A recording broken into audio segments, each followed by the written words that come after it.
Welcome to More Organised, Less Clutter, a podcast to empower individuals and neurodivergent families with practical, realistic tools to create a more organised, sensory-friendly, clutter-free and intentional home that works with your lifestyle and brain, not against it. I'm Narelle King, a professional organiser and neurodivergent mum who understands the unique challenges of family life. I help people just like you simplify your space, build sustainable organisational systems and create more breathing room physically and mentally.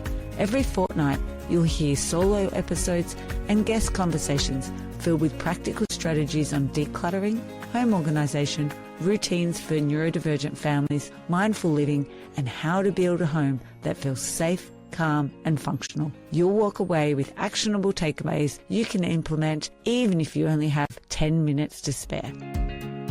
Today on the podcast, I have invited some professional organisers from here in Australia. They are all members of the Institute of Professional Organisers, the IOPO, which is a body that provides support and also a network in the organising industry. And I've been part of this organisation for the last 4 years. It's such a great network of people that we can bounce ideas off and we've got support. And it also just helps with growth. There's lots of resources, professional development and connections and catch-ups that we have within each state, as well as coming together for the conference like last year. I have 3 of professional organisers from the IOPO that are going to share tips to help you feel more organised this Christmas. By being prepared and decluttering early, you can really reduce overwhelm and also just bring more calm and joy to your holiday season. So we have Julie Whiting from the Decluttering Co., which I have had on the podcast previously, and she's going to be sharing tips on creating space in your calendar in December and why decluttering before Christmas is really beneficial. And this is from a professional organiser's point of view as well, which is really important to hear. I then have Arwen Dropmann from Calm Space Professional Organising, and she shares how to create a master Christmas checklist. And also she does say starting in October, but it's not too late to start in November with decluttering. And then I have Donna Wallace from the Lifestyle Managers. Again, she's also been on the podcast previously, and she shares ideas around shopping early, gifting experiences, and also some great ideas around wrapping gifts sustainably. I also am going to share some ideas around packing room by room at the end of Christmas, not category, just to help you save some time and also protect your pieces. I'm going to share some ideas that are environmentally friendly. Let's jump into this More Organised, Less Clutter podcast. I'm Julie Whiting from the Decluttering Co. in Melbourne, and I help overwhelmed, cluttered individuals and families simplify and get organised. I've got a pre-Christmas, pre-holiday tip for listeners. It has 2 components. Number 1 is you don't have to say yes to every invitation or catch up with everyone you know before Christmas. It's fine to put some engagements on the back burner to save your sanity. Your friends will still be there after December 25th. And with the time and energy you save from doing that comes number 2, and that is to declutter your home before Christmas, not after. That means you'll have scope in your home to accommodate incoming gifts if that's what happens in your life. And as an aside, research in Australia shows that about 1/4 to 1/3 of people receive gifts they will never use, with estimates placing the wasted value at over $900 million annually. So it's better still if you ditch gift-giving traditions altogether. But I know this is a big ask, especially if you have kids or someone in your life has gift-giving as their love language. But grandparents, listen up, the kids already have a lot of toys. Besides creating cupboard and floor space, decluttering before Christmas means your surplus items will be likely snapped up by op shops. Because some people actually shop in op shops for Christmas gifts and socialising clothes, and they will be doing that in the lead up to Christmas. After Christmas, lots of people declutter during their holidays. Op shops may be closed during this time, and even if they're open, many are overstocked and understaffed and reject donations. They simply don't have the space for it. Like we professional organisers say, space is a finite resource, even for op shops. I see this happen every year.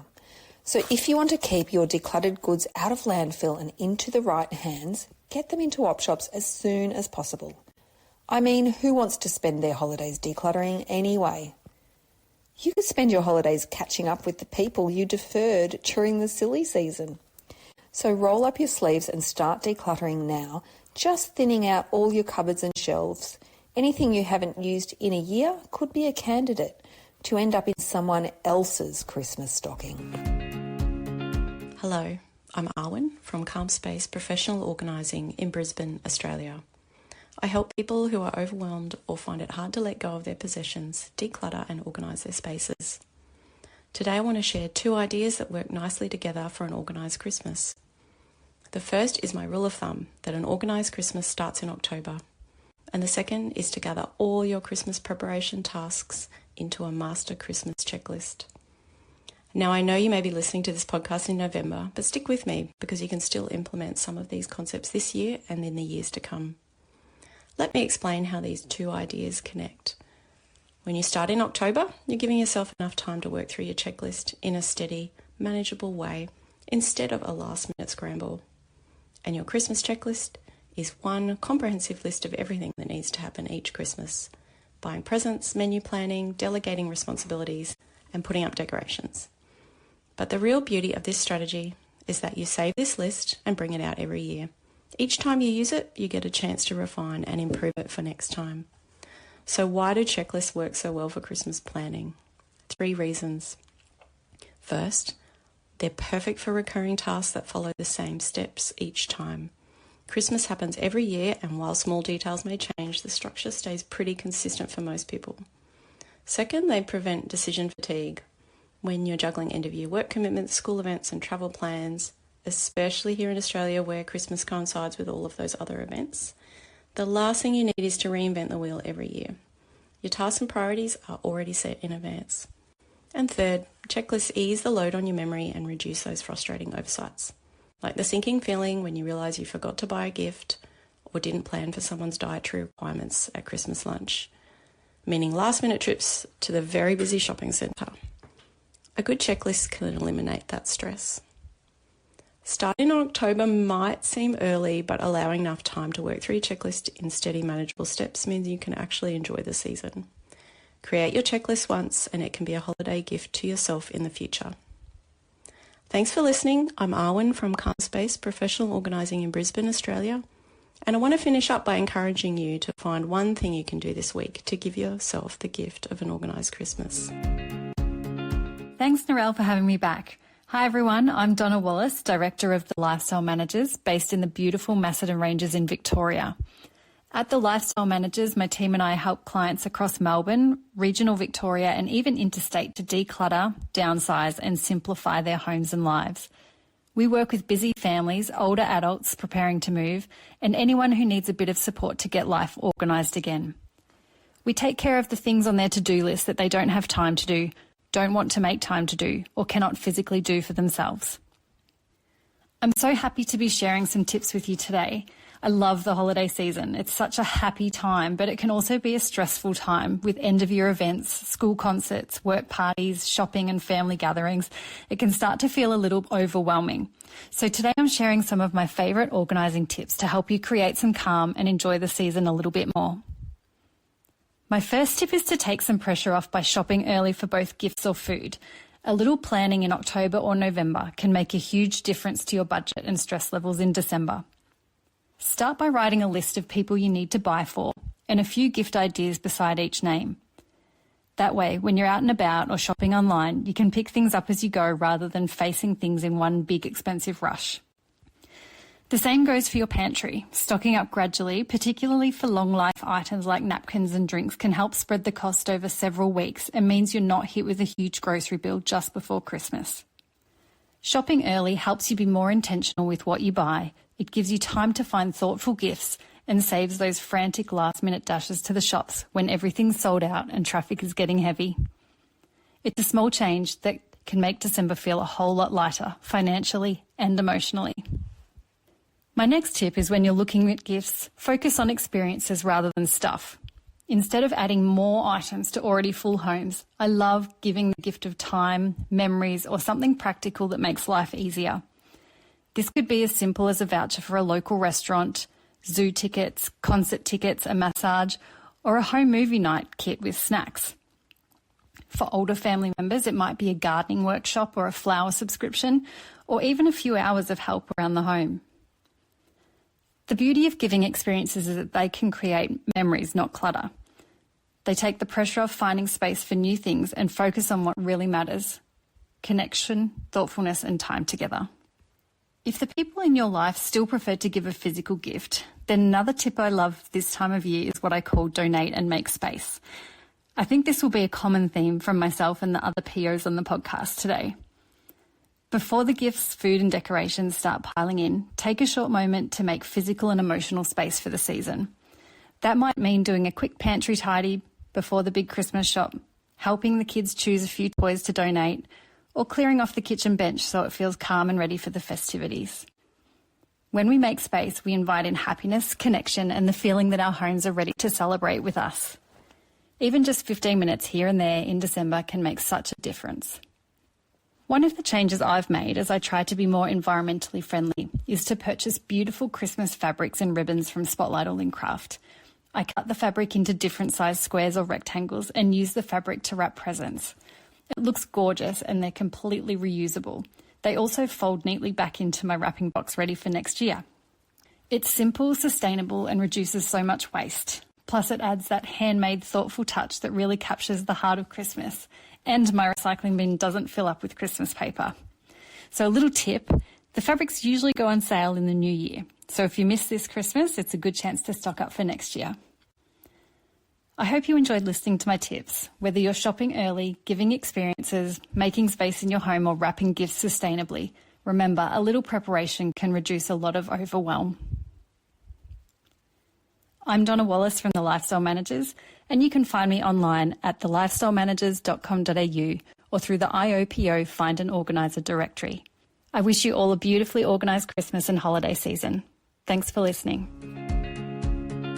I am focusing on eco-friendly Christmas decoration storage hacks. So one of my biggest tips is to pack up at the end of Christmas, room by room. Unless you only have one room that you decorate, it's better than putting all of the items, the categories together. This is going to save you time, but it's also going to protect any delicate pieces. So, for example, it might be your lounge decor kit. It might be that you decorate your kitchen area. And so you bring all of those things together. Another thing that I recommend is that you have some sort of inventory, maybe even a map of where you maybe like to put the items out in the room, and having a list of what's included in the lid is going to help. So just looking for a sturdy box. It doesn't have to be plastic. It could be any box, a delivery box, carton, but definitely having a lid is going to protect it from dust. Now, it depends where you're storing it. If you're storing it somewhere where it's quite damp, you may then want to consider a plastic box or a container that is more secure and is not going to allow any dampness and water to get into that box. Some eco-friendly Christmas decoration storage hacks that I want to share with you is my first one is dividers. If you cut cardboard into strips and you actually put a slot in them to form a grid that fits in your box, this is great for putting your baubles in and then they're not touching, especially if they're quite fine and depending on the material that they've made from. Another great one is egg cartons, and that's for like your little small ornaments.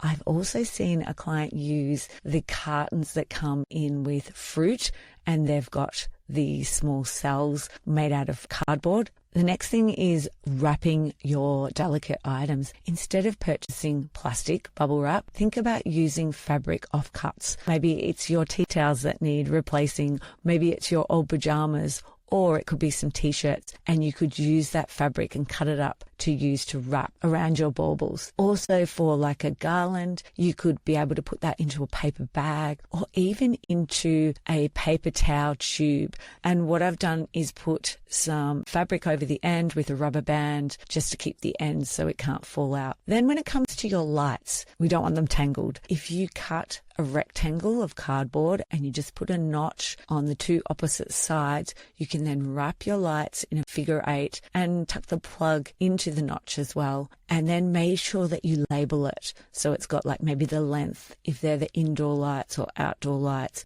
and even color, because they might be white or they may be colored. Like I said earlier, depending where you're storing it, think about putting those silica gels inside, or maybe it's cedar blocks or cinnamon sticks to deter natural pests. And if you're going to be storing it on a floor, maybe thinking about a shelf or a pallet so that it's away from the dampness that might be rising. Next item would be a Christmas tree. So if it's an artificial Christmas tree, you might want to compress it and wrap it into an old doona cover or maybe an old sheet, and then secure it with some string around the ends of it, and make sure that you label the sections so it's so much easier to assemble when it comes to getting it out next Christmas. When it comes to storing your wreath, think about a coat hanger and using that to sit it around, and then slipping it into an old pillowcase so that it's protected from the dust, or even one of those clear bags that pillows or linen come in. Even now, most of the linen bags that you can get with your sheet sets are made out of cotton. They make great storage for all of these decorations. So why pack up room by room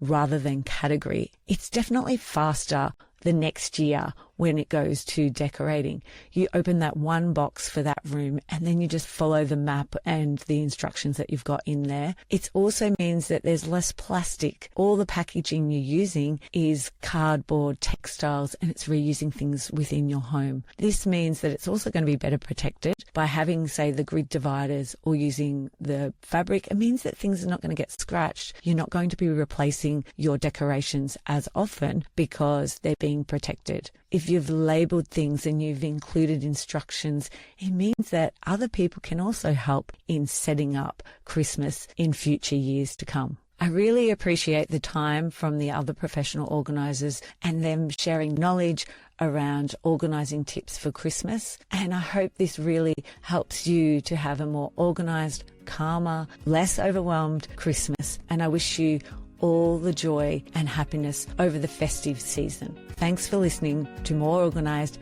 Less Clutter. Would you like to have a home for everything and easily be able to find the things you need during the festive season? To help you have the best Christmas season, I've created an extra special free resource for you, the Christmas Declutter Calendar. Quick and simple ideas designed to give you immediate results in just 15 minutes each day. Feel more organised this Christmas and download your Christmas Declutter Calendar from simplyhappy.com.au in the resource section. I'd like to acknowledge the Wathaurong people of the Kulin Nation on which this podcast is recorded as the traditional custodians of the land. I pay my respects to their elders, past, present and emerging.